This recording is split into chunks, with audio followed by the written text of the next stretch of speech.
এমনিতে 3 বছর আমরা বন্দি জীবনে ছিলাম, একটা আলাদা জগৎ ওইটা, যদিও 4 দেওয়াল দিয়ে ঘেরা, ওটা একটা আলাদা জগৎ, দুনিয়ার সাথে কোনো সম্পর্ক ওদের নেই। আর আমরা ছিলাম আরো অবস্থায় বিচ্ছিন্ন ভাবে। সুতরাং এই জন্য ওই পরিবেশ থেকে একটা মুক্ত পরিবেশে এসে আমার শরীর এখনো পর্যন্ত স্বাভাবিক হয়নি। কারণ 3টা বছর যে খাবার আমরা খেয়েছি, ও খাবার খেয়ে বেঁচে থাকাই কষ্ট। বাইরের খাবার ঢোকা ওখানে নিষিদ্ধ ছিল। সুতরাং ওনারা যা খেতে দিত ওইটা খেয়েই বেঁচে থাকা লাগত। চিকিৎসা তো নেই, কারণ সব রোগের এক ডাক্তার। আপনি যাই বলেন ওই নাপা আর প্যারাসিটামল। কেউ যদি বলে স্যার আমার দাঁতে ব্যথা, নাপা দেয়। যা বলবেন ওই 2টা ওষুধ ছাড়া ও সরকার কিছু দেয়ও না, ওরাও লেখে না, আর বাইরে তো যেতে দেয় না। সুতরাং বাসেন মরেন ওর ভেতরেই। আর একটা কথা প্রচার করা আছে যে জেলখানার ভেতরে আজরাইল ঢোকে না। ওখানে যদি কেউ মারাও যায়, ওখানে মরেছে এ কথা প্রচার হয় না, মরে পড়ে আছে, এরপরও বেড়ি মেড়ি দিয়ে দড়ি মড়ি মাজায় লাগিয়ে ওখান থেকে বের করে এই কিছু দূর যাওয়ার পরে বলবে চিকিৎসাধীন অবস্থায় মরে গেছে। তার মানে আজরাইল এবার ধরেছে। এর আগে আজরাইল শুধু দেখা করে, ওর ভেতরে তো যেতে পারে না আজরাইল। এই জন্য আমার অবস্থাও খুব বেশি ভালো না। আমি মনে করলাম আরো কিছুদিন পরে, অন্তত স্বাভাবিক হওয়ার পরে ময়দানে আসি। ভাইরা, মানে নির্বাচনের পরে জোর করে ডেটগুলো যারা নিয়েছিলেন, দোয়া চাচ্ছি আল্লাহ রাব্বুল আলামিন বাকি সামনে রমজানের আগ পর্যন্ত যেগুলো নেওয়া আছে অন্তত শরীর সুস্থ রেখে কিন্তু হক কথা যেন আমি বলতে পারি। আল্লাহ তাআলা বলেন, হে নবী আপনি হক কথা বলবেন যদিও আপনার আত্মীয় হয়। আর আপনারা তো আমার আত্মীয় না। কোথায় বাড়ি? আমার কুষ্টিয়া, আর এটা কক্সবাজার। সুতরাং আত্মীয় হলেও হক কথা ছাড়া যাবে না, কোরআন জানিয়েছে। সেই তুলনায় আমাকে বলাই লাগবে। আল্লাহ আমাকে যেন শরীর সুস্থ রেখে সহজ সরল ভাষায় অল্প সময়ের ভেতরে আজকের এই বিষয়টা বোঝানোর তৌফিক দান করেন, আমিন। আজকের আলোচনার বিষয় হচ্ছে, কেউ যদি ভালো কাজ করে, দায়িত্বশীল এবং মর্যাদা সম্পন্ন মানুষ যারা, এরা ভালো কাজ করলে দ্বিগুণ সওয়াব পায়, আর অন্যায় করলেও ডবল গুনাহ হয়। ভালো কাজে যেমন সওয়াব হয় দ্বিগুণ, মর্যাদা সম্পন্ন নেককার এবং যারা উচ্চ পর্যায়ের মানুষ যারা, দায়িত্বশীল মানুষ যারা, এরা ভালো কাজ করলে যেমন সওয়াব ডবল হয়, অন্যায় করলে গুনাহ কি হয়? ওই বিষয়টা আজকে নবীর স্ত্রীদের মাধ্যমে দুনিয়া মানুষকে আল্লাহ জানিয়েছেন। আমরা কথা বলার চেষ্টা করব। 3 বছরের ভেতরে যেহেতু পড়াশোনা ওইভাবে আমরা করতে পারি নাই বা পরিবেশও ছিল না, জানেন বন্দি জীবনে ভাবে পাওয়া যায় না। পাওয়া যায় লাইব্রেরিতে। এখন যারা দায়িত্বে আছে তাদের জীবনী, বঙ্গবন্ধুর বই পড়েন না পড়েন। এখন তো পড়বো কয়বার, পড়তে মুখস্থ করে ফেলি, তারপরও পড়া হয় না, আবার শুরু করে। আর কোরআন শরীফ ছাড়া ওখানে আর কিছু সেরকম উল্লেখযোগ্য বই পাওয়া যায় না।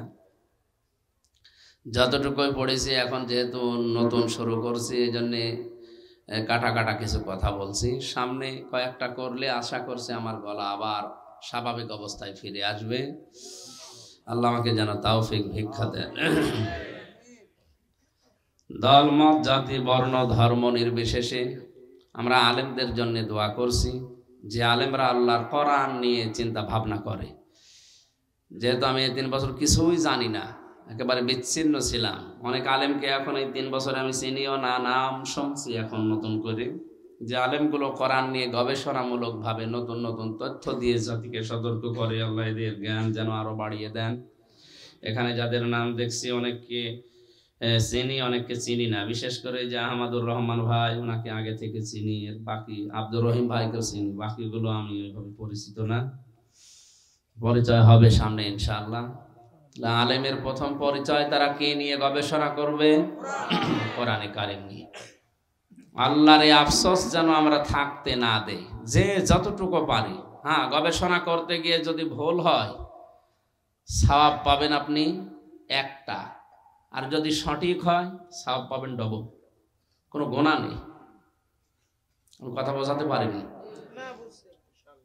কোরআনের কোন শব্দ নিয়ে কেউ যদি গবেষণা করতে গিয়ে যদি ভুল হয়, সওয়াব কয়টা হবে? একটা সওয়াব হবে। আর যদি ভুল ভালো হয়ে যায়, যদি সঠিক পর্যায়ে পৌঁছাতে পারেন সিদ্ধান্তে, তাহলে সওয়াব পাবেন আপনি ডবল। কারণ এটা আল্লাহর মুখের কথা, এই জন্য আল্লাহ এর গুরুত্ব এত বেশি দিয়েছে। জন্মের পর থেকে আমরা অনেকেই জানতাম বা শুনেছি এটা কিয়ামতে আল্লাহ মিজানের পাল্লায় যে মাপ দেবেন। আমি মিজানের পাল্লা অস্বীকার করি না, কিন্তু মাপটা নিয়ে আধুনিকভাবে যদি চিন্তা ভাবনা করা হয়, আর আমরা সেই যুগ যুগ ধরে যেটা শুনে এসেছি, অনেকে আন্দাজে শুনে এসেছি, তো কারণ আমরা তো শুনে মুসলমান বেশি, পড়ে মুসলমান না। অথচ নবুয়ত পাওয়ার পরেই আল্লাহ সর্বপ্রথম যেটা দিয়েছিলেন তার নাম শোনো না পড়ো। ইকরা মানে কি? শোনো, পড়ো। পড়া লাগবে আমাদের। পড়লে আপনার অনেক কিছু বিভ্রান্তি যেগুলো আছে আস্তে আস্তে কেটে যাবে। মানুষের জীবনের কোনো মৌলিক যদি ভুল হয়, মৌলিক ভুল হলে ওই কাজটা ঠিক থাকে না। উদাহরণ দিতে গিয়ে বলা হয় ফরজ নামাজ যারা আমরা পড়ি, নামাজের ফরজ আছে কয়টা? 13টা। কয়টা? ভেতরে বাইরে মিলে নামাজের ফরজ কয়টা? এই 13টা ফরজের যদি একটা বাদ চলে যায়, ইচ্ছা করে হোক আর অনিচ্ছায় হোক, নামাজ হবে? নামাজ শেষ। এখন যদি বলেন 12টা আমি আদায় করলাম, অন্তত 2টো সব হোক, হবে? পুরাটা কি জিরো, শূন্য, কিচ্ছু হবে না। যদি সব পেতে চান আবার গোড়া থেকে আরম্ভ করা লাগবে। এ কথার সাথে একমত আছেন? যদি ওয়াজিব ছুটে যায় 14টা, ওর ভেতরে একটা, তাহলে আপনাকে জরিমানা দেওয়া লাগবে, সসেজদা যেটা বলা হয়। এটা যদি দেন আপনার নামাজ আদায় হবে, যদি না দেন আপনার নামাজ শেষ। বাকি যেগুলো আছে ওগুলো নামাজের সৌন্দর্য বৃদ্ধি করে, সুন্নাত মুস্তাহাব আরও যেগুলো আছে। তাহলে আমরা মৌলিক বিষয় পেলাম ফরজ আর ওয়াজিব। এর ভেতরে আসল হচ্ছে ফরজ। আসল কি? যেটা না থাকলে কিছুই হয় না, পুরাটাই বাতিল। মিজানের পাল্লা সম্পর্কে কোরআনে কারিমে যত আয়াত আল্লাহ পাক দিয়েছেন, ফাআম্মা মান সাকুলাত মাওয়াজিনুহু ফাহুয়া ফি ঈশাতির রাদিয়া ওয়া আম্মা মান খাফফাত মাওয়াজিনুহু ফাহুয়া ফি ফাউম্মুহু হাওিয়া ওমা আদরাকা মা হিয়া নারুন হামিয়া। পুরা কোরআনে মিজান, মাওয়াজিন এই শব্দ প্রায় 27 জায়গার উপরে আমি পেয়েছি। যত জায়গায় পেলাম মিজান শব্দের শাব্দিক অর্থ আমরা অনেকেই মনে করি দাড়ি পাল্লা। মিজান মানে কি? না না, মিজান মানে মানদণ্ড। মিজান মানে কি? ন্যায়ের মানদণ্ডের প্রতীক হিসাবে আমরা মিজান, দাড়ি পাল্লা জানি। হাইকোর্টের সামনে দেখবেন একটা দাড়ি পাল্লা টাঙানো আছে, গিয়েছেন কোনোদিন? দাড়ি পাল্লা কি দুই দিকে সমান না একদিকে ভার আছে? সমান্তরাল করে রাখা। সরকার দেশের মানুষকে বোঝাতে চায় বা আদালত আমাদেরকে বোঝাতে চায় যে এখানে একেবারে ন্যায় বিচার, সমান সমান, কারো উপরে অবিচার করা হয় না। এটা মানদণ্ড ন্যায় বিচারের। মিজান শব্দের শাব্দিক অর্থ যদিও দাড়ি পাল্লা, মিজান মানে এটা মানবতার ন্যায় বিচারের প্রতীক, মানদণ্ড হিসাবে আমরা জানি। একদিকে যদি ভার করে দিত তাহলে কেউ আর ন্যায় বিচার পাওয়ার জন্য অন্তত আদালতে যেত না। এই প্রতীকটা দিয়ে বাংলার 18 কোটি মুসলমান বা মানুষদেরকে সরকার জানাতে চেয়েছে, এখানে যেখানে গ্রাম অঞ্চলে বা ইউনিয়নে, থানাতে যেখানে অবিচার পান না কেন, অন্তত এই কোর্টে আসলে ন্যায় বিচার পাওয়া যাবে। পাওয়া যাচ্ছে। হাজার হাজার লক্ষ লক্ষ মামলা পড়ে আছে। ন্যায় বিচার যদি হতো এতদিন বিচার পড়ে থাকার কথা না। ইসলামের নিয়ম হচ্ছে যখন আসবে, হ্যাঁ অপরাধী আছে, আটক করে রাখো, কয়েকদিনের ভেতরে তার কাজকর্ম শেষ করে তাড়াতাড়ি বিদায় করে দাও। ওরে 30 বছর জেল দিয়ে 60 বছর 120 বছর জেল আছে মকিম গাজীর। আমাদের পাশের জেলে ছিল মকিম গাজী, 3-4 বার পালিয়ে গেছে জেল থেকে, এরপরও আবার ধরেছে। ওর জেল আছে 160 বছর। ও তো মরার পরে জেল শেষ হবে না, ও আর একবার জিন্দা হয়েও জেল শেষ হবে না, কারণ ও প্রায় 40 বছর না কত বছর হয়েই গেছে। এরকম বহু মানুষ পড়ে আছে যারা 25 বছর 30 বছর যাবজ্জীবন হলে 30 বছর 22 বছর জেল খাটা লাগে একাধারে। এই যে এত বছর, অধিকাংশ মানুষগুলো হত্যার আসামি বেশি। ওই ছেলে প্রায় 3000 মানুষ, আমরা এক জায়গায় ছিলাম, তার ভেতরে 900 মানুষ হচ্ছে ফাঁসির আসামি। আমাদের সামনে কিছু মানুষকে ফাঁসি দিয়েছে। বলেন 3000-এর ভেতরে 900 ফাঁসির আসামি, এরা সব মার্ডার মামলার অধিকাংশ আসামি। হয় বউ মেরেছে, নাই ভাই মেরেছে, নাই জনগণকে মেরেছে।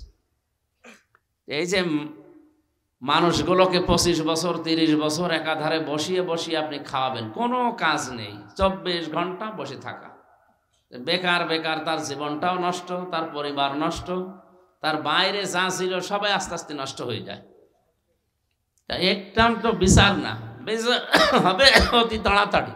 ও যদি সত্যি অপরাধী হয় 2-3 দিনের ভেতরে তার যা আছে খোঁজ খবর নিয়ে ওরে যা দেওয়া দরকার তাই দিয়ে দেন। যদি মেরে ফেলার আদেশ হয় তাহলে মেরে ফেলেন তাড়াতাড়ি, তাহলে ওর বউ অন্তত অন্য জায়গায় বিয়ে করতে পারবে, ওর ছেলে মেয়েগুলো জানবে যে বাপ মারা গেছে।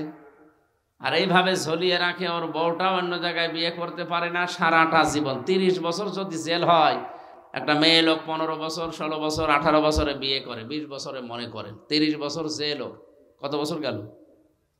50 বছর ওর স্বামী একেবারে জেলের ভেতরে কাটিয়ে দিল বয়স পর্যন্ত। ও কি করবে? তখন অবৈধ পথে যেতে বাধ্য হয়।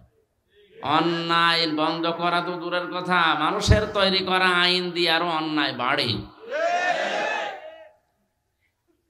আমরা হাদিস পড়েছি, খালিফুল মুশরিকিন আউফুল লুহা ওয়াকফুশ শারি, তোমরা মসকে খাটো করো আর এই দাড়িকে লম্বা করো, এটা নবীর নির্দেশ। 1 মুষ্টির নিচে দাড়ি কাটা জায়েজ আছে। কয় মুষ্টি? 4 মাযহাব অনুযায়ী ইমামদের ফতোয়া, আপনি 1 মুষ্টির পরে কেটে ফেলতে পারবেন। আমার 20 সালের পর থেকে 3 বছর আমি জেলে ছিলাম, এখন মনে হয় দাড়ি হালকা একটু বড় হয়েছে, কারণ আমি তো কাটতে পারি না। আর এর আগেও আমি কোনোদিন দাড়ি কাটিও নাই, আমাদের বংশে দাড়ি একটু কম তো হয় না, যতটুকু হয়েছে আলহামদুলিল্লাহ। তো এখানে আগে ব্লেড দিত দাড়ি মোচ চাষার জন্যে, শরীরে অবাঞ্ছিত লোমগুলো পাশার জন্য মোচ দিত এই ব্লেড। একটা লোক একটা অঘটন ঘটিয়েছিল, এই কারণে আর ব্লেড দেয় না। 15 দিন 20 দিন পরে একদিন একটা রেজার দেয়, তাও 20-25 মিনিটের জন্য, তাড়াতাড়ি কাজ শেষ করে দিয়ে দেওয়া লাগবে। এই যে গোপ আমার এই কারণে অভ্যাস নেই। আপনাদের যারা বসে আছেন আপনাদের বলছে যে এইটা দাড়ির অংশ না, এই থুতনির নিচে যেটা, এটা কি?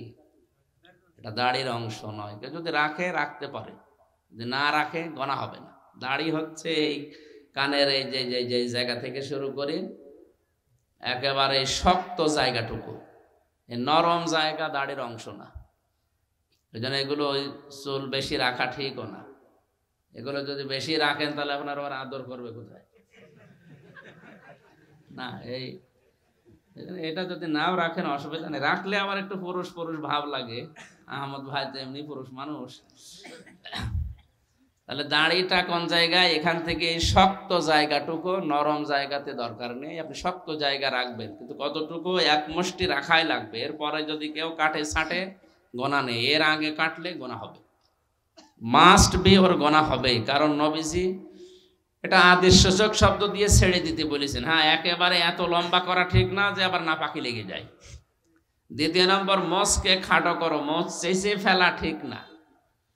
যতটুকু খাটো করা যায়, যা দিয়ে করতে পারেন খাটো করেন, একবার চেঁচে ফেলবেন না। তো ভেতরে যেহেতু কাইসি অথবা ব্লেড এই সিস্টেমটা বাদ হয়ে গেল, তখন বাধ্য হয়ে আমাদের হালকা হালকা চাষা লাগতো। তাছাড়া তো 3 মাস পরে 4 মাস পরে একবার চুল কাটাতে আসে, জঙ্গল বেঁধে যাবে না? এই কারণে যে অভ্যাস হয়ে গেছে। তো এই লোকটা মার্ডার করেছে স্ত্রী, বাড়ি ঢাকাতে সাভারে বাড়ি। আর একটা বিয়ে করার পরে বউটা রেখে এসেছে বাড়িতে। মার্ডার মামলা যেহেতু, ওর জেল দিয়েছে প্রথমে ফাঁসি, জজ রায় দিয়েছে প্রথমে ফাঁসি, এরপরে হাইকোর্ট থেকে যাবজ্জীবন, এখন 30 বছর জেলে থাকা লাগবে। বিয়ে করে প্রায় 7 বছর আছে জেলে।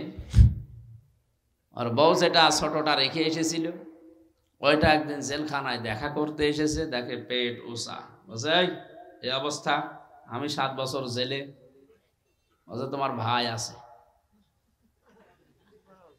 এই কথা বলার পরে ওর মেজাজ গেছে খারাপ হই, ওখান থেকে এক দৌড়ে ঘরে গিয়ে, আর জেলখানার টয়লেট যেগুলো, ওগুলো মানে 2 হাত 2.5 হাত উঁচা, বসলে দেখা যায় না, দাঁড়ালে দেখা যায়। ও যাবার পরে ওর প্যানিস কেটে ফেলেছে, বলছে এইটা রেখে আর করবো কি। এরপরে জেলার আর সুপার আসলে, এই কি করলি, এইটা এখন তো ডাক্তারের কাছে নিয়ে যেয়ে যাই হোক, রক্তটা বন্ধ করার পরে ওই দিন থেকে সিদ্ধান্ত দিল না, ভেতরে অন্তত আর ব্লেড দেওয়া যাবে না, তাহলে অন্য কেউ আবার এই জিনিস কেটে ফেলবে। কারণ এখানে মানুষ হতাশা নিয়ে থাকে, তো যতই আপনি শান্তি দেন, ভালো মন্দ খাবার দেন, ভালো লাগবে না। 4 দেওয়ালের মাঝে আবার এর ভেতরে আবার সেল সিস্টেম, আর একটা দেওয়াল দেওয়া, 24 ঘন্টা একটা ঘরের ভেতরে একটা মানুষ যদি 30 বছর বসে থাকে, এমনি পাগল হয়ে যাওয়ার কথা।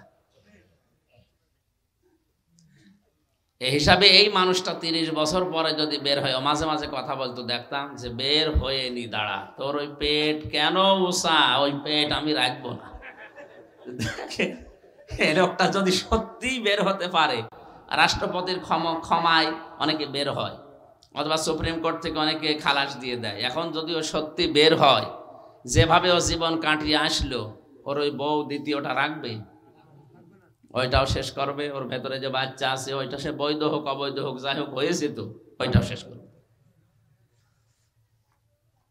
ভেতরে যাওয়ার পরে মানুষগুলোকে এই এতদিন পর্যন্ত না রেখে, কোরআনের যে নির্দেশ আছে, জেনা করলে এই শাস্তি, যদি ব্যভিচার করে তাহলে এই শাস্তি, মানুষ হত্যা করে তাহলে এই শাস্তি, তাহলে জেলখানায় আমার মনে হয় এতদিন মানুষ আটক করে এই বসিয়ে বসিয়ে খাবার দেওয়া লাগতো না।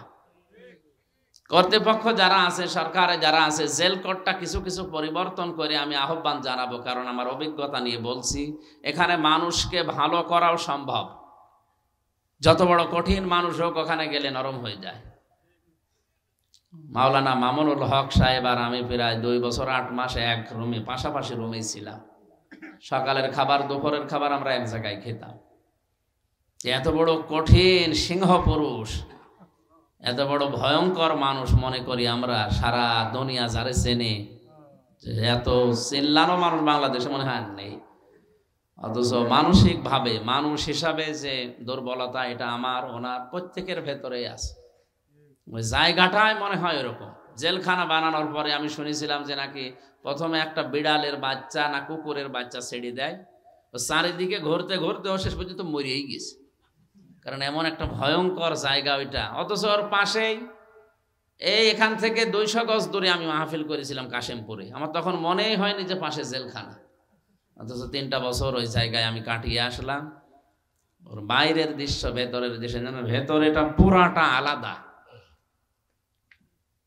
যা খেয়েছি এখন বলার কথা না, ভেতরে আমার বাংলায় বলছে আমার কল কবজা সব নড়বড়ে হয়ে গেছে। অন্তত এটা স্বাভাবিক হতে, বাইরে এখন যা খাচ্ছি এটা তো কল্পনার অতীত, এ খাবার তোর ভেতরে ওইভাবে পাওয়া যায় না। 10,000 মানুষ 4 জেল মিলে, বলেন 10,000 মানুষের রান্না যদি এক জায়গায় করে, আর তাও যে রান্না, ও মনে হয় গরুতেও খাবে কিনা আল্লাহ জানে, কিন্তু বাধ্য হয়ে খাওয়া লাগতো। এই হিসাবে সুস্থতা এখনো ফিরে আসেনি, আমার অনেক দুর্বলতা এখনো কাটছে না। বিভিন্ন জিনিস পরামর্শ দিচ্ছে ডাক্তাররা যে 8-9 ঘন্টা করে ঘুমাবে, তা 8-9 ঘন্টা ঘুমাবো কখন? এই শেষ করতে করতে বেড়ে যায় 12টা 1টা, এরপরে বাড়ি যেয়ে ঘুমাতে, এরপরে আরো সকালবেলা আবার এখানে যাও, বিকালে ওখানে যাও, মাগরিবের পরে ওখানে, রাত 10টায় ওখানে, এই করতে করতে শরীর আরো ভেঙে যাচ্ছে। দোয়া চাচ্ছি আল্লাহ অল্প সময়ে ভালো ভালো কথা যেন মুখ দিয়ে বের করে দেন। আমার আজকের আলোচনার বিষয় যেটা বলেছিলাম, যে মর্যাদা সম্পন্ন মানুষ যারা, উচ্চ উচ্চ মর্যাদা সম্পন্ন মানুষ যারা, ওরা যদি দায়িত্বশীল জায়গায় থেকে ভালো কাজ করে সওয়াব হবে দ্বিগুণ, খারাপ কাজ করলে গোনা হবে। আলেমদের প্রথম কাজ আজকে থেকে হবে কোরআন নিয়ে কি করা, চিন্তা ভাবনা করা, গবেষণা বাড়িয়ে দেয় যতটুকু পারেন। আমি আবার বলছি, যদি ভুল হয় সওয়াব পাবেন একটা, আর যদি সঠিক হয় সওয়াব পাবেন কয়টা, দুইটা। নামাজের মৌলিক জিনিস একটা বাদ গেলে, যেমন পুরা নামাজ কি এক কথা বলেন শেষ, শূন্য জিরো হবে, ফল কিচ্ছু হবে না, সওয়াব। এখন যদি যুক্তি দিয়ে বলেন না আমি অন্তত 12টা আদায় করলাম আর 2টা সওয়াব দেন, হবে? প্রত্যেকটা ফরজ নামাজে, ফরজ ইবাদতে ঠিক আল্লাহ এই কায়দায় দিয়েছেন। হজের ফরজ কয়টা, 3টা। কয়টা, 2টা আদায় করলেন, একটা করেননি, আপনার হজ হবে না, হবে না। এরকম প্রতিটি ফরজ জিনিসের যেহেতু নিয়ম নীতি দেওয়া আছে, ওইটা বাদ গেলে মৌলিক আর থাকে না, সব বাদ। এই মঞ্চের মৌলিক কাজ কি, এই সামিয়ানা আর খুঁটি, কথা বলেন না কেন? এই পিলার আর সামিয়ানা এটা মৌলিক জিনিস, অমৌলিক জিনিসও আছে, এটা অমৌলিক। এই ক্যামেরাগুলো, এই যে ফুল ফুল ঝুলছে যেগুলো, এই লাইটগুলো, এগুলো যদি নাও থাকে, শুধু মঞ্চের এই যে এই বাঁশগুলো, খুঁটিগুলো আর সামিয়ানা থাকলে মানুষ দূর থেকে বলবে যে এটা মঞ্চ, বলবে কিনা? আর অমৌলিক যেগুলো, এগুলো যদি না থাকে মানুষ বলবে না মঞ্চ, বলবে, কিন্তু এটা ত্রুটিপূর্ণ। কিয়ামতে মানুষকে আল্লাহ যে মাপ দেওয়ার কথা জানিয়েছে, এই মাপটা হবে তো আপনার মৌলিক বিষয়ের উপরে ভর করে। আপনার জীবনে যদি মৌলিক কাজগুলো আপনি বাদ দিয়ে দেন আর অমৌলিক কাজ একেবারে দুনিয়া ভরে ফেলেছেন, কিয়ামতে যখন আল্লাহ মাপ দেবে, দাড়ি পাল্লা আমরা মনে করছি এই পাল্লায় তুলে দেবে 10 কেজি নেকি, আর এই পাল্লায় তুলে দেবে 10 কেজি বা 11 কেজি গোনা, এইভাবে মাপ দেবে নাকি? এই মাপের এই বিষয়টা চিন্তা ভাবনা করে যদি আপনি বের করতে পারেন, যদি ভুল হয় একটা সওয়াব পাবেন, যদি সঠিক হয় আর মানুষ যদি আস্তে আস্তে বোঝে বিষয়টা, যদি আয়ত্ত করে ওইভাবে করে মিলিয়ে নিতে পারে, তাহলে আপনার সওয়াব ডবল হবে। মৌলিক বিষয় দুনিয়ার ভেতরে কেউ যেন ভুলে না যায়। ইবাদত থেকে আমার আল্লাহ শিক্ষা দিয়েছেন, যত ইবাদত আছে সর্বোত্তম ইবাদত যেহেতু ঈমানের পরে নামাজ, নামাজের মৌলিক জিনিস 13টি, বাইরে বেশি না ভেতরে বেশি? বলেন বলেন, বাইরে বেশি। বাইরে 7টা, ভেতরে 6টা। বাইরে যে 7টার একটা বেশি, কোনটা? শরীর পাক। এই শরীর মানে এটা শুধু 3.5 হাত বডি নয়। কোরআনে কারীম জানিয়েছে, ওয়াযকুরনা মা ইউতলা ফি বুয়ুতিকুন্না মিন আয়াতিল্লাহি ওয়াল হিকমা ইন্নাল্লাহা লাকানা লাতীফান খাবীরা। সূরা আহজাব 34 নম্বর আয়াতে আল্লাহ বলেন, তেলাওয়াত করো তোমাদের ঘরের ভেতরে মিন আয়াতিল্লাহ, আল্লাহর আয়াত থেকে, ওয়াল হিকমা, হিকমত পূর্ণ কথাগুলো। আমি তাফসিরে মনিরের ভেতরে পেয়েছি, ঘর বলতে এটা মাত্র শুধু নিজের ঘর না, ঘর প্রধানত মানুষের জন্য হয় 8 প্রকার। কয় প্রকার? এটা নিজের থাকার ঘর হতে পারে, এটা ব্যবসার ঘর হতে পারে, এটা বোর্ড অফিস হতে পারে, এটা ইউনিয়ন পরিষদের ঘর হতে পারে, এটা থানাগুলো হতে পারে। 560টার উপরে থানা বাংলাদেশে এখন। উপজেলা পরিষদের যে ঘরগুলো, এগুলো হতে পারে। বিচারালয় যেখানে মানুষ বিচার করে, আদালত ভবন যেগুলো, এগুলো হতে পারে। সর্বশেষ সংসদ ভবনের যে ঘর, এইটাও হতে পারে। আমার মনে হয় নিজের ঘর থেকে শুরু করে সংসদ ভবন পর্যন্ত যে ঘর বলে আমরা জানি, এই 8 প্রকার ঘরে যদি আল্লাহর কোরআন তেলাওয়াত দিয়ে আরম্ভ হয়, আর এখানে যে বিধান নিয়ম নীতি আছে এগুলো যদি মেনে চলা হয়, আল্লাহর কসমে দুনিয়া শান্ত হয়ে যাবে। 1734 জন মানুষ এখন এই দেশের দায়িত্বে আছে। গত 2 দিন আগে মন্ত্রী পরিষদ গঠন হয়ে গেছে, এরপরে বাকি এমপিরা, এরপরে উপজেলা চেয়ারম্যান, এরপর 60টা জেলার 60 জন, 64 জেলার 64 জন ডিসি আছে, এসপি আছে, অ্যাডিশনাল এসপি আছে, টিওনো আছে, ওসি আছে। আপনি হিসাব করে দেখবেন, আমি টান দিয়েছিলাম 1734 জন মানুষ হয়। এরাই দেশটা চালাচ্ছে। এই মানুষগুলো যেখানে যেখানে বসে এই ঘরগুলোতে আরম্ভ করা দরকার আল্লাহর এই আয়াতগুলো দিয়ে। এই মৌলিক জিনিসগুলো যদি না থাকে, ওই ঘরগুলো থেকে যদি না আসে, শরীর পাক বলতে আমি যেটা বোঝাতে চাই, শরীর মানে যদি শুধু 3.5 হাত বডি হয়, আপনি সুন্দর করে শরীরে ওযু করলেন, গোসল করলেন, পাক পবিত্র হয়ে সুন্দর জামা গায়ে দিয়ে বাড়ি থেকে বের হলেন, মসজিদে যাবেন, হঠাৎ পথিমধ্যে দেখলেন শাবনূর। কে শাবনূর? তো আর চলে না মনে হয়, অনেক পুরাতন হয়ে গেছে ওইটা বাদ। এখন নতুন বলে যারা আছে, আমি তো চিনি না অনেকের। আমাদের পাশের ছিল কি যেন ওই মহিলার নাম, এই যে পরিমণি, এটা বেশ ভালো চলছে। এই মহিলারে আপনি দেখলেন একেবারে উল্টা পাল্টা হয়ে দাঁড়িয়ে আছে। এটা দেখার পরে কেউ যদি বলে আস্তাগফিরুল্লাহ, নাউজুবিল্লাহ, চলে গেলাম মসজিদে নামাজে দাঁড়িয়ে আলহামদুলিল্লাহি রাব্বিল আলামিন, আর মাঝে মাঝে মনে হবে আল্লাহ আমি কি দেখলাম। না, আমি হাসির খোরাকি দেয়নি, বা এটা বাস্তবই। আপনি যত বড় আল্লাহর ওলি দাবি করেন, এটা যদি দেখে আসেন আর ও যে সাইজে থাকি। এখন যদি আপনি নামাজে দাঁড়িয়ে বলেন আলহামদুলিল্লাহি রাব্বিল আলামিন, পরের আয়াত আর রহমানের রহিম মনে আসবে? খালি মনে হবে আমি কি দেখলাম। তাহলে এই যে পরিমণি বা শাবনূর যাই বলেন, এদেরকে পর্দা দেওয়া লাগবে না, এদেরকে পাক করা লাগবে না। এদের পাক করার যে পদ্ধতি আল্লাহ দিয়েছেন সেটা হচ্ছে পর্দা।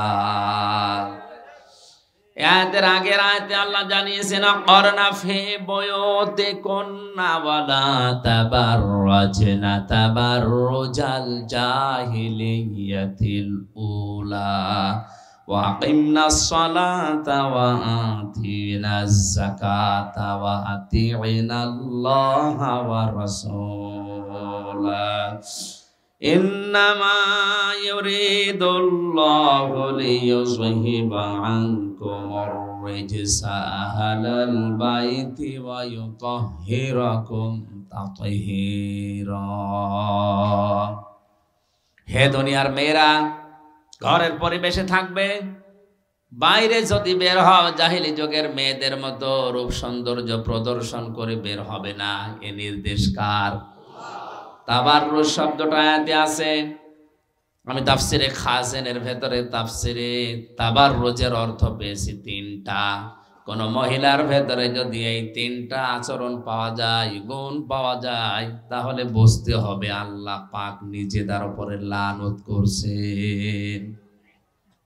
1 নম্বরে তাবাররুজের অর্থ হচ্ছে মেয়েরা যখন বাইরে যায় তখন তাদের সাজগোজ বেড়ে যায়। এরকম মহিলা নেই? ঘরের পরিবেশে স্বামীর জন্য সাজা উচিত ছিল, সেটা না করে ঘরে থাকে ময়লা কাপড় পরে, ময়লা শরীর নিয়ে। আর যদি শোনে কোনো অনুষ্ঠানে যাবে, মার্কেটে যাবে, ওর সাজ দেখে কে? এক চোখের ভেতরে 8টা 9টা জিনিস লাগায়। আশকারা, মাস্কারা, আইলানা, মারজামান, আর জেলে যাওয়ার পরে অনেক নাম ভুলেই গেছি। আমি প্রায় 160টা জিনিসের নাম জানতাম শুধু মেয়ে লোকে সাজাতে। বিয়ে করার সময় আমার দাদা আর আমি গিয়েছিলাম বাজার করতে, ওই সময় আমি দেখেছি। আরে বাবা, লিস্ট ধরিয়ে দিল। প্রথমেই দেখি চোখ, চোখের ভেতরে প্রায় 8টা জিনিস। আমি বললাম ভাই, এক চোখে যদি এততে বাকি জায়গা কত আছে? তো আপনি মাওলানা মানুষের জন্য আমরা সব দিইনি। বড় লিস্ট যদি দেই, জেনারেল মানুষেরা যেভাবে সাজে আপনি পাগল হয়ে যাবেন। আর সাজের 160 প্রকার জিনিস দিয়ে সাজানো, কোনো অসুবিধা নেই। মেয়ে লোক সাজবে শুধুমাত্র তার স্বামীর জন্যে। এই জন্য কোনো স্বামী যদি নিজের স্ত্রীকে সাজগোজ করার জন্যে গহনাগাটি এরপরে কসমেটিক জাতীয় কোনো কিছু কিনে দেয়, যত টাকা খরচ হবে ওই টাকার হিসাব দেওয়া লাগবে না। কোনোদিন 10 টাকার একটা ফ্যান এন্ড লাভলি কিনে দেয় না, আর বলে তোমার এমন লাগে কেন? তো এমন লাগে কেন মানে লোকের বউ কিনে দেয় কি আপনি জানেন? পরিমণের যে সাজগোজের মানে সে বাহার ছিল ভেতরে, ওদের জন্য আবার মহিলা বিউটি পার্লার আছে। ওই সমস্ত কারারক্ষী যারা তাদের বউরা ডিউটি করে, ওরা আমাদের ডিউটি করতো, বলতো হুজুর যেভাবে সাজে ভেতরে আল্লাহর বান্দা ওলি হয়ে বের হবে। আল্লাহর বান্দি ঠিক বের হয়েছে ওই কায়দায়। বের হওয়ার পরেই তার স্বামী তারে বাদ দিয়ে দিয়েছে। জোরে বলেন নাউজুবিল্লাহ। কোন মহিলাকে যদি তার নিজের আচরণের কারণে স্বামী ছেড়ে দেয়, স্বামীও এরকমই। আমার বোঝানোর বিষয় ছিল তাবাররুজের প্রথম অর্থ মেয়েরা বাড়িতে থাকলে যেভাবে থাকে বাইরে গেলে ওদের সাজ বেড়ে যায়, এটা তাবাররুজের প্রথম অর্থ। যদি কারো ভেতরে এই গুণ থাকে আল্লাহ নিজে তারে লানত করে। 2 নম্বরে মেয়েরা যখন রাস্তাঘাটে যায় তখন মাজা হেলে দুলে চলে। জোরে বলেন নাউজুবিল্লাহ। 3 নম্বরে মেয়েরা রাস্তাঘাটে যাবার সময় পোশাক হয়ে যায় 8-60। এই জন্য মেয়েদের চোস পায়জামা পরা হারাম, জায়েজ নেই। মেয়ে লোক যারা আধুনিক ভাবে আমরা দেখি বিশ্ববিদ্যালয়ে অধিকাংশ মেয়েরা চোস পায়জামা পরে ক্লাসে আসে। বাসে যখন ওঠে বাস হাত মারে, দাঁড়ান মামা। এ মামা বলার সঙ্গে সঙ্গে দেখা যায় মামা দাঁড়িয়েছে, সামনের দিকে না তাকিয়ে মামির দিকে তাকিয়ে অ্যাক্সিডেন্ট করেছে। বলেন, একটা যুবতী মেয়ে অনার্সে মাস্টার্সে পড়ে, 20 বছর 22 বছর 25 বছর বয়স, এই মহিলার এখনো বিয়ে হয়নি। এরকম যুবতী মেয়ে 8-60 একটা টাইট ফিট প্যান্ট পরে, একটা গেঞ্জি গায়ে দিয়ে, কোনো ওড়না নেই, যদি বাসে ওঠে মাথার চুল ফেলে দিয়ে কেমন লাগে বলেন তো? এদিকে তাকাবেন আবার ইফটিজিং এর মামলা খাবেন, আবার না তাকালেও শয়তানও আপনারা ছাড়বে না। কতক্ষণ তুই তাকাবি না, আমি আসি। ও তাকাতে বাধ্য করে। একবার যশোরে পালবাড়ি মোড়ে মাহফিলের জন্য ওখানে দাঁড়িয়ে আছি, কমিটির লোক আসতে একটু লেট করছিল। হঠাৎ দেখছি একটা মিছিল আসতেছে, ইফটিজিং এর বিরুদ্ধে ডাইরেক্ট অ্যাকশন। যশোর MM কলেজের মেয়েরা, যুবতী মেয়ে সবগুলোর ব্যানারের সামনে ধরেছে, এক হাত দিয়ে ব্যানার ধরা, গেঞ্জি গায়ে দিয়ে, আর এক হাত দিয়ে স্লোগান দিচ্ছে ইফটিজিং এর বিরুদ্ধে ডাইরেক্ট অ্যাকশন। আর পেছনে আছে আল্লাহর বান্দারা। মনে করলাম মিছিল আসতেছে, পুলিশ তো অবশ্যই আশপাশে আছে, আমারে যদি ধরে না জানে আবার কোন মামলার আসামি বলে চালিয়ে দেয়। ঢুকলাম পাশে এক চার দোকানে, দেখি পুলিশ আমার পাশে। কি বাবাজি, আপনার ভয়তে আমি এখানে আসলাম আর আপনি আমার পাশে। পুলিশ আমার বলছে হুজুর একটা কথা বলবো, বলেন। এই যে মিছিল আসতেছে যশোর MM কলেজের মেয়েরা যে কায়দায় মিছিল করে, ইফটিজিং এর বিরুদ্ধে ডাইরেক্ট অ্যাকশন। আর যে জিনিস দেখছি মনে হচ্ছে ইফটিজিং আমি আগে করি। ঠিকই বলিস। এই জন্য মেয়েদের পোশাক যখন 8-60 হয়ে যায়, ছোট খাটো হয়ে যায়, 4 পিস থেকে নামতে নামতে 3 পিসে নেমেছিল, এখন 2 পিস। আমার মনে হয় অধিকাংশ কলেজ আর বিশ্ববিদ্যালয় এখন মেয়েরা 1 পিস পরে আসতেছে, নিচে আর উপরে দিয়ে পরাটা একটা। যাদের মেয়ে আছে, বোন আছে, বউ আছে, চোচ পায়জামা পরা জায়েজ নেই, এটা হারাম। তাবাররুজের অর্থ বললাম কয়টা? 1 নম্বরে বাইরে যখন যায় তাদের সাজগোজ বেড়ে যায়। মেয়েরা যদি নিজের স্বামীকে আনন্দ দেওয়ার জন্য, নিজের দিকে আকৃষ্ট করার জন্য ঘরের ভেতরে সাজগোজ করে, যতক্ষণ সাজবে ততক্ষণ নফল নামাজের সওয়াব হবে। না সুবহানাল্লাহ জোরে বলার দরকার নেই, বাড়িতে যেমন সাজতে আছে। সবসময় ও সাজার উপরে আছে, আমার ছোট মেয়ের মতো সব সময় সাজি, সব সময়। 4 বছর বয়স, ওরে 1 বছর রেখে গিয়েছিলাম জেলখানায়, বেরিয়ে এখন তো 4 বছর। আমার ঘরে এখনো চেনে না, কাছেও আসতে চায় না, মনে করে যে আঙ্কেল হবে। কারণ বের হওয়ার পরে যেদিন বাড়ি আসলাম আমার বলছে, হুজুর আমাদের বাড়ি চলেন। ঠিক আছে, ওর কাজই শুধু সাজা, সব সময় সেজে আছে। যে জেলে যাওয়ার পরে বিভিন্ন ভাইরা হয়তো আসতো দেখা করার জন্য বাড়িতে, এসে ওই চকলেট এরপরে বিভিন্ন হাদিয়া তোফা কিনে দিত। ও মনে করছে এটাও এক আঙ্কেল দেখতে এসেছে, বলছে আমাদের বাড়ি চলেন। সাজগোজ বাড়াবে মেয়েরা শুধু স্বামীর জন্য। হাদিস তিরমিজি শরীফ, কোন মেয়ে লোক যদি নিজের স্বামীকে আনন্দ দিতে গিয়ে দাঁত বের করে, যে কয়টা দাঁত বের হবে ওই কয়টা নফল নামাজের, নফল হজের সওয়াব হবে। আর এক বর্ণনা আছে ওই কয়টা উট কোরবানি দেওয়ার সওয়াব হবে। জীবনে উট কোরবানি দিতে পারবেন কিনা আল্লাহ জানে। এই জন্য অন্তত এই সওয়াবগুলো আমরা ছেড়ে না দেই। আমি দায়িত্বশীল মানুষদের কথা বলছিলাম। আসলে পৃথিবীতে যে যেই দায়িত্বে আছে, যাদের মর্যাদা আছে, এরা যদি খারাপ কাজ করে ডবল গুনাহ হয়, যদি ভালো কাজ করে ডবল সওয়াব হয়। নবীর স্ত্রীদেরকে আল্লাহ ডাক দিয়ে এই কথাটাই জানিয়েছিলেন, হে নবীর স্ত্রীরা, কোনো ফায়সা কাজে যদি আপনারা জড়িয়ে পড়েন, নবীর স্ত্রী হিসাবে যেমন সম্মান মর্যাদা বেশি, ফায়সা কাজ করলে গুনাহ হবে ওরকম, আযাবও হবে ওরকম বেশি বা ডবল। এই জন্য আমাদের উচিত হচ্ছে যারা দায়িত্বে আছি, এমনি সাধারণ মানুষের কথা বাদ দিলাম, দায়িত্বশীল মানুষ যারা, আমরা যেন অন্তত উল্টা পাল্টা কাজ না করি। 6 প্রকার মানুষকে আল্লাহ বিনা হিসাবে বিনা বিচারে জাহান্নামে দেবেন, কিয়ামতে তার দিকে তাকাবেনও না। তার ভেতরে 5 নাম্বার তারা যারা বৃদ্ধ জেনাখোর, আর এটা দিন দিন এখন বেড়ে যাচ্ছে। অধিকাংশ দায়িত্বে যারা আছেন দেখেন এরা জেনা করতে আছে, হয় হাতের জেনা, চোখের জেনা, লজ্জাস্থানের জেনা। এই কথা বলছে না কেন? আজকে এমপি হোস্টেল থেকে মহিলাদের কান্নার আওয়াজ পাওয়া যায়। জেলখানায় পর্যন্ত কে যেন মেয়ে লোক ঢুকিয়েছিল, একবার সংবাদ পেয়েছিলেন না? গাজীপুরের কাশেমপুরে এত সিকিউরিটি, ওরে বাবা বাবা, কত জায়গায় চেক করে ঢোকায়, শুধু লজ্জাস্থান বাদ দিয়ে কোনো জায়গা বাদ দেয় না, সব জায়গায় হাতায়। এরপরও ওই জায়গায় মেয়ে লোক ঢোকে কি করি? এই দায়িত্বশীল যারা আছেন তাদেরকে বলছে আপনারা থামেন, আপনার চরিত্র সংশোধন করেন। ভালো কাজ করলে আপনার সওয়াব যেমন ডবল হবে, অন্যায় যদি সত্যিই কিছু করেন, এই যে 1734 জন মানুষের নাম বললাম, এরা খারাপ কাজ করলে আযাবও হবে, আযাবা লাহা আযাবা দিফাইন, ডবল আযাব হবে তাদের। আল্লাহ এদের চরিত্রকে হেফাজত করার তৌফিক দিন, বলেন আমিন। আপনার বিবাহ শাদীতে যদি একটাই না হয়, 2টা 3টা 4টা পর্যন্ত করেন, কোনো অসুবিধা নেই, কিন্তু হারাম কাজে পা দেওয়া যাবে না।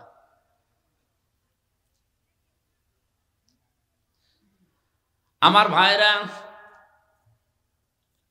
কোরআনে কারিমের আয়াত নাযিল করেছিলেন আল্লাহ পাক নবীর স্ত্রীদের ব্যাপারে, আমায়াকুনুত মিনকুন্না লিল্লাহি ওয়া রাসূলিহি ওয়া তা'মাল সালিহান নুতিহা আজরাহা মাররাতাইন।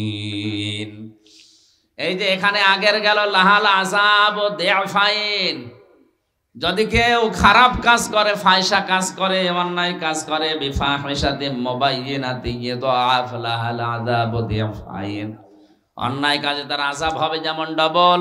পরবর্তী আয়াতে কোন মেয়ে লোক যদি বিনয়ী হয়, যদি আল্লাহ রাসূলের প্রতি ঈমান আনার পরে ভালো ভালো কাজে আঞ্জাম দেয়, এই মেয়ে লোকের সওয়াবও আমার আল্লাহ ডবল করে দেবেন।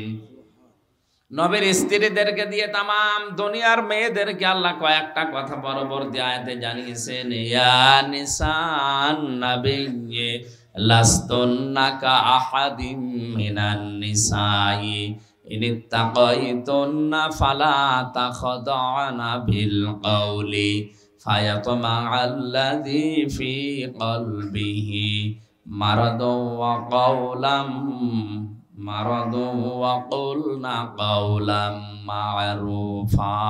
একটু ভালো করে এটা শোনা লাগবে ভাই। হে নবীর স্ত্রীরা, তোমরা কিন্তু সাধারণ মেয়েদের মতো না, তোমাদের কাছে কেউ যদি কোনো জিনিস চাই, পর্দার আড়াল থেকে তাদের জবাব দেওয়া লাগবে, কথাও বলা লাগবে, কিন্তু মিথ্যা কথা বলা যাবে না। আজ মোবাইল যে মেয়েরা ব্যবহার করেন তাদেরকে আমি এর মাধ্যমে জানাচ্ছি সূরা আহজাবের এই 32 নম্বর আয়াতটা দিয়ে, মোবাইল যারা ব্যবহার করেন মেয়েরা, আপনি যদি দেখেন আপনার মোবাইলে কেউ কল দিয়েছে, এই কলটা ধরার পরে যদি দেখেন যে মাহারাম যে 14 জন পুরুষ আছে তারা না, কয়জন? একজন মহিলার সাথে বিবাহ করা জায়েজ নেই কয়জন পুরুষের? 14 প্রকার পুরুষের। এরা যদি না হয় আপনার বাবা, আপনার আপন ভাই, আপনার সূরা নিসার 21-22 নম্বর আয়াতে এই 14 জনের নাম আছে, আপনারা দেখে নিয়েন। এই সমস্ত মানুষ যদি বাদ দিয়ে অন্য কেউ কল দেয়, আপনি ধরেছেন আর কথা বলবেন, মিথ্যা কথা বলা যাবে না, কিন্তু কথা হবে রুক্ষ সূক্ষ্ম, গরম দিয়ে কথা বলবেন, যেন ওই পাশ থেকে যে কল দিয়েছে চিন্তা করে আল্লাহ এ মেয়ে লোক না আজরাইল।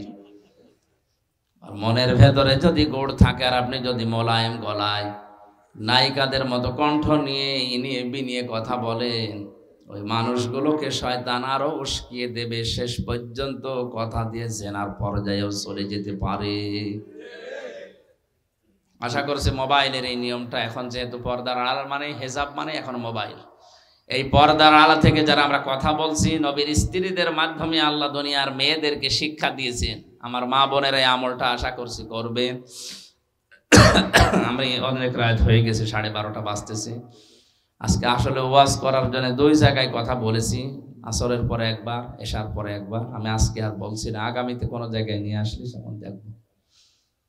19 তারিখে একটা মাহফিল আছে। ইব্রাহিম আলাইহিস সালামের জীবনে 50টা পরীক্ষা আল্লাহ করেছিলেন। আমি 50টা পরীক্ষা মামুনুল হক সাহেব এবং শাখাওয়াত হোসেন রাজি সাহেব সহ কিছু আলেম যারা ছিলাম, আমরা বসে বসে ওইগুলোই করেছিলাম। আমি ওই 50টার ভেতরে যতগুলো পারা যায়, এই পেকুয়া দিগন্ত ফাউন্ডেশন আছে এক জায়গায়, কি যেন সাবেক গোলদি, ওই ময়দানে আমি এই 8:30 বা 9টায় উঠবো, একেবারে যতক্ষণ পারা যায় এই 50টা বিষয় আলোচনা হবে ইনশাআল্লাহ। আমিন। বারাকাল্লাহু লানা ওয়া লাকুম ফিল কোরআনিল আযীম। আল্লাহুম্মা আমিন। যেহেতু এখন গভীর রাত 12:30 বাজতেছে, তাহাজ্জুদের সময়, একটু বসেন, 2-4 মিনিট বসে মোনাজাতটা করে যান। জীবনের অপরাধগুলো স্মরণ করবেন, চোখে পানি ফেলে দেবেন। রব্বানা যালামনা আনফুসানা ওয়া ইল্লাম তাগফির লানা ওয়া তারহামনা লানাকুনান্না মিনাল খাসিরিন।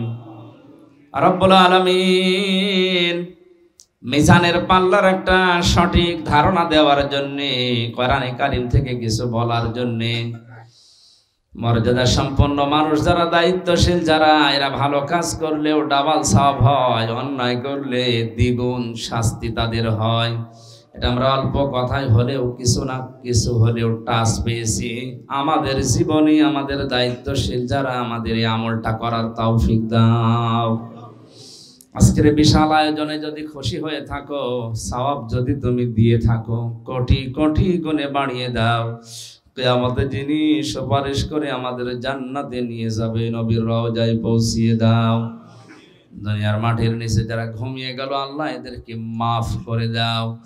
এ মাহফিলটা আয়োজন করতে গিয়ে তোমার যে বান্দারা হিলফুল ফজল সংস্থা, মগনামা, পেকুয়া, কক্সবাজার, এই মানুষগুলো মিলে যে বিশাল আয়োজনে আঞ্জাম দিল, যেইভাবে এগিয়েছে, আল্লাহ তোমার রহমত ওইদিকে ওইভাবে এগিয়ে দাও। যারা দায়িত্বে আছে এদের রোগ শোক থেকে তুমি বাঁচাও। যাদের কর্মসংস্থান নেই, আল্লাহ তুমি একটা কর্মসংস্থান, হালাল রুজির ব্যবস্থা করে দাও। বাইরের দেশ থেকে যারা টাকা পয়সা পাঠিয়ে মাহফিলটা বাস্তবায়নের জন্য পেছন দরজা দিয়ে সাহায্য করেছে, তাদেরকে কবুল করে নাও। সম্মানিতা মা বোনদের সম্পর্কে কিছু কথা বলেছি, আল্লাহ তুমি তাদের তাবাররুজ থেকে বাঁচাও। স্বামীকে সম্মান করার তৌফিক দাও। স্বামীর মন জয় করে ফরজ কাজগুলো আদায় করে এই মানুষগুলো যেন জান্নাতি হতে পারে, ওইরকম মা, ওইরকম বোন, ওইরকম স্ত্রী তুমি তৈরি করে দাও। যত আয়োজন সব কিছু আজকে কোরআনের জন্যে, চর্ম চোখে কোনোদিন দেখতে পেলাম না, কোরআন দিয়ে দেশটা চললে কেমন দেখা যায়। আল্লাহ তাআলা এখানে হাজার হাজার মানুষ আমরা যারা আছি, আমাদের জীবনের একটা আশা, কোরআন দিয়ে বাংলাদেশ চললে কেমন দেখা যাবে এটা আমরা দেখতে চাই। জীবনের শেষ দিনে হলেও হায়াতের এই জিন্দেগিতে এটা দেখার তুমি পরিবেশ করে দাও যে কোরআনের আইন দিয়ে দেশ চললে কেমন লাগে। রব্বুল আলামিন শুধু শুনেছি কোরআন দিয়ে চললে পৃথিবী জান্নাত হয়ে যায়, আমাদের ৫৬,০০০ বর্গ মাইলকে তুমি ওই জান্নাত বানিয়ে দাও। যারা দায়িত্ব পালন করলো প্রশাসন সহ প্রত্যেককেই তুমি খাস রহমত ঢেলে দাও। আগামীতে মাহফিলটা কোরআনের জন্য বিশাল আকারে মঞ্জুর করে নাও। বারাকাল্লাহু লানা ওয়া লাকুম ফিল কুরআনিল আযীম। যখন এই মরণ আসবে একবার হলেও যেন পড়তে পারি লা ইলাহা ইল্লাল্লাহু মুহাম্মাদুর রাসূলুল্লাহ।